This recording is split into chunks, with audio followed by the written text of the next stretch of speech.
Hey guys, what is going on? Welcome back to another episode of Matt's Mind here on the channel. If it's your first time watching a video in this series, essentially it's a weekly Q&A series, or at least I try to make it weekly. I've just been bogged down with other content and I prioritize that stuff. So if you guys have any questions or topics for discussion, go ahead and comment them down below in the comment section to be featured in next week's video. And of course, drop a like on the video. And if you guys are brand new to the channel, make sure you go ahead and subscribe and click that bell icon. That way you know as soon as I post videos. So the first question for today comes from the Crate Bladder. If you were to build another mock right now, what would it be, not an Axis? So if you guys do not know, currently I am building an Axis mock. An Axis is like a huge clone base that's in the upcoming season, coming very, very soon, hopefully. So if I wasn't building an Axis at the moment right now, I'd most likely be building Endor. In fact, I've ordered lots of parts, and you guys might have seen a couple of hauls recently where I actually got a lot of those tree parts from the Pick-a-Brick wall at my store, so that was pretty crazy. But if I wasn't building an Axis right now at this moment, I'd definitely most likely be building Endor. But then, like other mocks I'm currently planning on after an Axis, if your question was sort of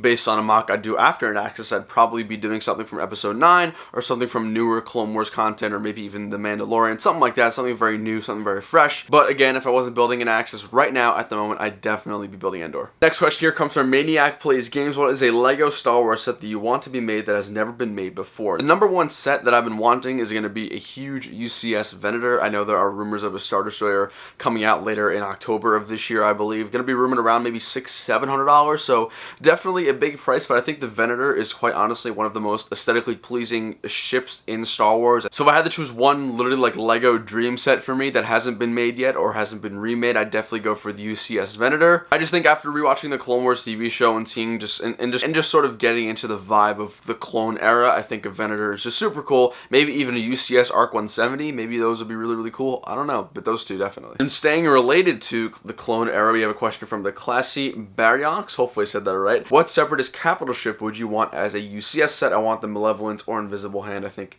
it could deserve to be the biggest Lego set ever. If I had to choose one capital ship, so if I had to choose one Separatist capital ship, I'd probably just choose the Malevolence. I think that's just such a really iconic, I guess if you've seen the TV series, stuff like that. I think it's one of the coolest ships. I love the whole, basically the concept of like the whole big gun on the Malevolence. And I think there's so much opportunity for it to be one of the biggest Lego Star Wars sets ever made. There's also the Lucre Hulk. If you guys don't know what the Lucre Hulk is, it's basically like in episode 1. It's like that half circular or more than half circular shaped ship, and then it has like the little ball in the middle. I think that'll also be really cool. As far as actually physically making that, I know it'd be really hard because just the angles are really difficult to achieve. I can only assume that's why Lego hasn't really made any like Rebel Alliance ships, because they're all sort of curved and very smooth. It's hard to capture that sort of surface in Lego. So if I had to choose one Separatist capital ship, it'd definitely be the Malevolence, and my second one would be the Lucre Hulk. The next question here, non-Lego related, which is absolutely okay, comes from Admiral Snackbar. Do you have any interest in shoe collecting? If so, what's your favorite shoe you own or have owned?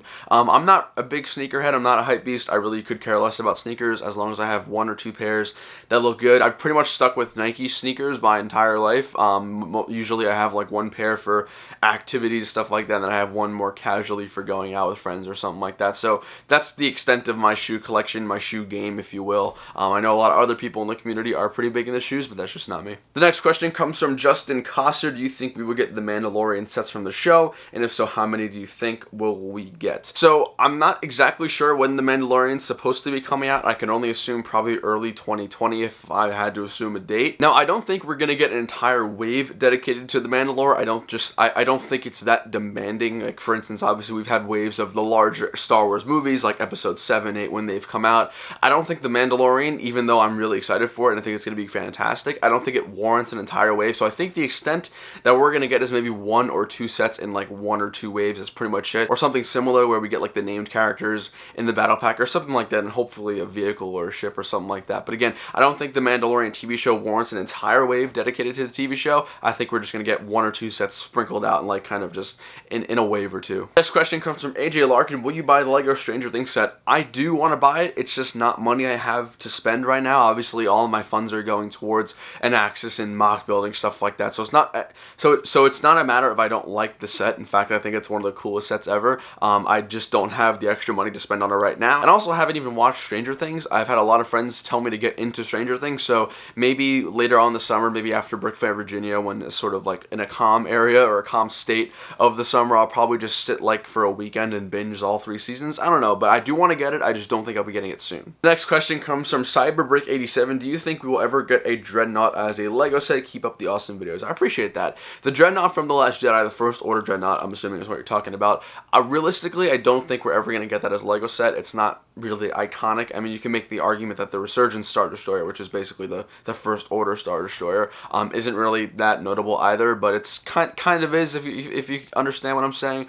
So I don't think we're ever going to get a Dreadnought. As cool as I think it would be, I don't think we're ever going to get it. Mostly because there's so many sets lined up before that they could do that would probably sell much better. For instance, a Venator or another ARC 170 or another UCS X-Wing. There's just so many sets they could make before they get to a Dreadnought, and that's the only reason why I don't think we're actually going to get one. Next question comes from Kessel Productions. Would you like to have a Lego Beach Trooper? Absolutely. That would literally be my sig fig. If there was an official Lego Beach Trooper, I would literally put that thing in every mock. I put it in every video. It'd be fantastic. I mean, you guys know the Beach Trooper from Lego Star Wars, The Complete Saga. They're one of the best characters in the entire game. I'd love to have one. Hopefully Lego does do one. Next question here comes from Alpha Bricks channel. Hi Matt, did you see this Star Wars Boost Droid Commander Set Designer video on Lego's YouTube channel? The things you can make look with these droids is amazing, but $200 is a lot of money. What are your thoughts? So I actually haven't seen the official video from Lego, although I've seen reviews. I've seen Ryan's review of it and a couple other ones. I think it's a great concept. Obviously, it's sort of like the Mindstorms and like the RC sort of combining, and then you're obviously getting R2-D2 and other like Star Wars iconic droids. So I think it's a really cool thing to do. Is $200 a lot? Now, off the top of my head, I don't know exactly like how many pieces there are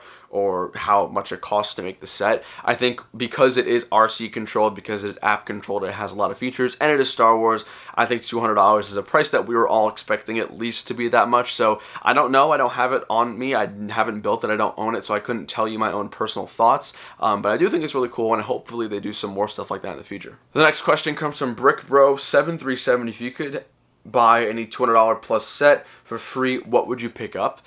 I'd honestly probably pick up the UCS Millennium Falcon and try and sell it and then have enough money for a Star Destroyer. There you go. The next question here comes from Eli Z. Hopefully I did that right. Is there a Lego theme you would like to see be made in the future? As far as a theme that hasn't been made, I don't think there's one out there that I'm really looking forward to or really want one. However, I would love to see the resurgence of the Kingdoms line, like the castles and the medieval theme. That's one of the coolest lines. I'd also like to see Lord of the Rings. I think that's also, actually no, scratch that. Lord of the Rings would be the one theme I'd want to come back. But as far as like themes we haven't gotten yet, I'm trying to think. There's really, I mean, aside from like military, I think that'd be really cool, but Lego would never ever do that. So I think I really don't want any newer themes that haven't been made, but the extent of me wanting some newer themes is just going to be sort of resurging ones from the past. So like Lord of the Rings, Kingdoms, medieval stuff like that. I think that'd be really cool. The next question comes from Ballistic Builds. Have you ever played Battlefront 2015? And if so, do you take any inspiration from it? If not, do you like the other mocks that do? Battlefront 2015 is actually, in my opinion, a better gaming experience than Battlefront 2. I used to do a lot of Battlefront 2 streams. I don't do that too much anymore. I'm actually thinking about doing one just to like play through the campaign again, just to kind of sit back and relax. But I think Battlefront 2015 is definitely the game where I had the most fun, or at least comparatively to Battlefront 2. As far as reference material, I actually did use it extensively for when I built my Scarif mock, which was back in 2017-ish, because there was a Rogue One DLC, so I was able to actually play on Scarif while I was designing it. So that was really cool. But I always say this, but the best thing about Battlefront 2 is the incredible graphics and just visuals, and then all the reference material you can subsequently get from playing the game is fantastic. So I have used Battlefront 2015 for reference images. It's always great. I always recommend, if you guys are building mocks, scour the internet for any image that you can find, or all the images that you can find, because it's going to help you out seriously in the long run. Next question here comes from Ryan, or RD. Weird question. Okay, whenever you build a lot of Lego for a long period of time, do you start to see buildings and objects in terms of how you would build them with Lego? Because it happens to me. Definitely, yeah, especially when it's Star Wars. Every time I watch a Star Wars movie, I'm always like, ooh, how can I recreate that scene? As far as like going in public and like seeing skyscrapers, I mean, sometimes like it's not anything crazy. I'd definitely say it's more prevalent for me personally with like when I'm watching a Star Wars movie or Star Wars content or reading a comic book or something like that, like visualizing a scene, how I could create it in Lego or something like that. So really it's only Star Wars, maybe even like Lord of the Rings, I'd say, or maybe even like military movies, but other than that, not really. It's mostly either from movies or things I see in real life that resemble items in a movie. Next question here comes from The Real Lego Man Productions. What do you think about Lego stop motions, and have you ever made one? Stop motions are one of the craziest things to me, because I just can't like conceptualize it, I can't imagine spending so much time on a 13-second, 15-second stop motion short when I could be spending those 4 or 5 hours on building a mock. So will I ever do it? I don't think so.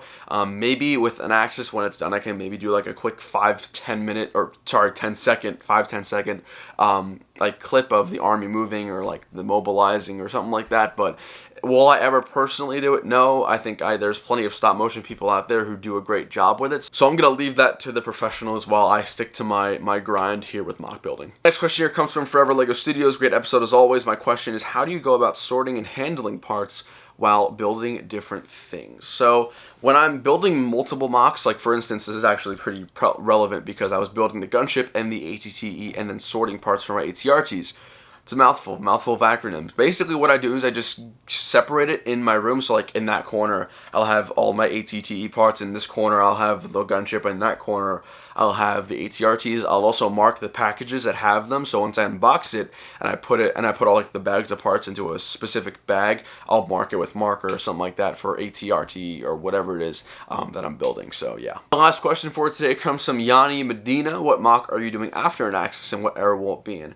Right now, after an Axis is pretty up in the air. I'm not even 10% done with my current Anaxis mock right now, so I'm not giving too much thought into what I will be building next. I do want to say that it will either be from episode 9 or from the original trilogy. If you guys remember, I said it early in the video, I plan on doing Endor before this, and I have parts to get a good jump start on it, so I'm not sure if it's going to be Endor or if it's going to be from episode 9. Preferably, I'd like it to be from episode 9 just to make sure, I'm staying up to date and current with the sort of with basically content that is desirable. Obviously, after episode 9 comes out, there's going to be a lot of people on on Google, on YouTube, whatever, looking for episode 9 stuff. So hopefully there's something really cool I can build from episode 9. But if not, we'll just go back to Endor, or maybe even just some other mock. I really don't know. So guys, that's going to wrap up this episode of Matt's Mind. Hope you all enjoyed. Thank you all so much for watching. Of course, drop a like down below. Again, if you guys have a question or topic for discussion, go ahead and comment them down below in the comment section to be featured in next week's video. Make sure you guys stay tuned tomorrow, Thursday, for a live stream later tomorrow night. Unfortunately, I will not be building the walker because I've had a few issues with that as of now. I won't be building the walker. I'll be building some other stuff. It'll still be a really fun time. Friday, I will be making a review of the gunship that I built, David Buchholz's gunship. And then Saturday will be another Anaxis segment. So we are having a lot of fun, guys. Thank you all so much for watching, and I'll see you all later. Take it easy. Peace.